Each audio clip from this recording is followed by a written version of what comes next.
In the wake of alleged attacks on U.S. Navy ships in the Gulf of Tonkin, Congress grants President Johnson the power to commit U.S. forces to turn back the North Vietnamese. 1965. By the end of the year, 185,000 American troops serve in Vietnam. My name is William Rosser, and I joined the Navy in 1967. I actually joined it in high school prior to getting out of high school. I joined and had to have my parents sign because I was only 17 years old. And I wasn't a college person at that point in time, and I knew I wasn't. I would probably have partied more than I would have studied, so it wasn't a good fit for me then, which I did ultimately in the end go to college with the GI Bill. But I was certainly more prepared because I grew up very fast, being 18 years old and going overseas for the first time. Prior to going to Vietnam, I actually went to Gunner's Mate School, went back to Great Lakes and went to Gunner's Mate School for 90 days. After boot camp, I was stationed on the USS Blandy out of Norfolk, Virginia. And it was tied up at DNS Piers for a very short time because most of the time we were cruising somewhere. And then I made a short Gitmo Bay cruise, Cuba, and that was just to get prepared for Vietnam. And then we left for Vietnam in March of '68.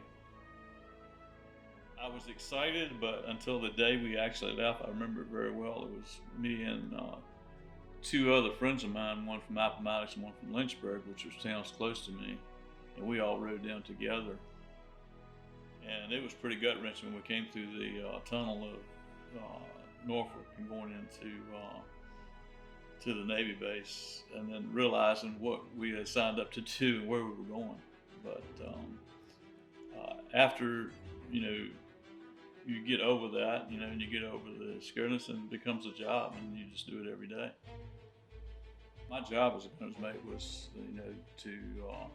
I was a gunner in the gun, so I was mounted in a 5-inch 54 gun. And those guns, we had 3 of them on the ship. We had Mount 1, Mount 2, Mount 3. Mine was Mount 3. And I was pretty much ran that gun.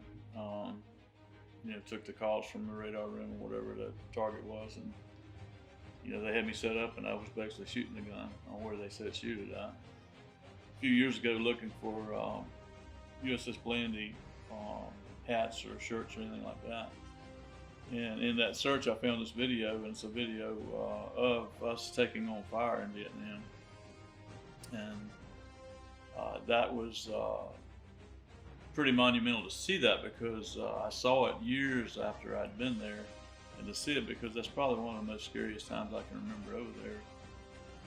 Our mission was to go in close because our target was further than we could be accurate at in the 4 or 5 miles that we were staying offshore. So we actually went in to within probably half a mile of shoreline. And so we were open to the Viet Cong being able to shoot at us with what guns they had at that point. Which again wouldn't go very far, but we were setting targets for them being that close to land. So we took on quite a bit of fire, and luckily was able to dodge it and get out of there without getting hit. But in that film it shows, which again I didn't see because I'm up inside the gun, but there was a lot of shells landing close to the ship that I wasn't even aware of at the time. That's one of our guns going off. This is actually me right here with my one of the guys that I work with in the gun mount. It was he and I, this gun. Out on a firing mission, and our gun failed, and that ram failed to do a shot and rammed the powder keg into the chamber. And that's kind of what it looked like. We were basically holding that up, talking about that, that was a failure that we had. We had to put a new ram in the gun to get back going. So it took us a few hours to get the gun back active again and get going. But I do remember that day very well.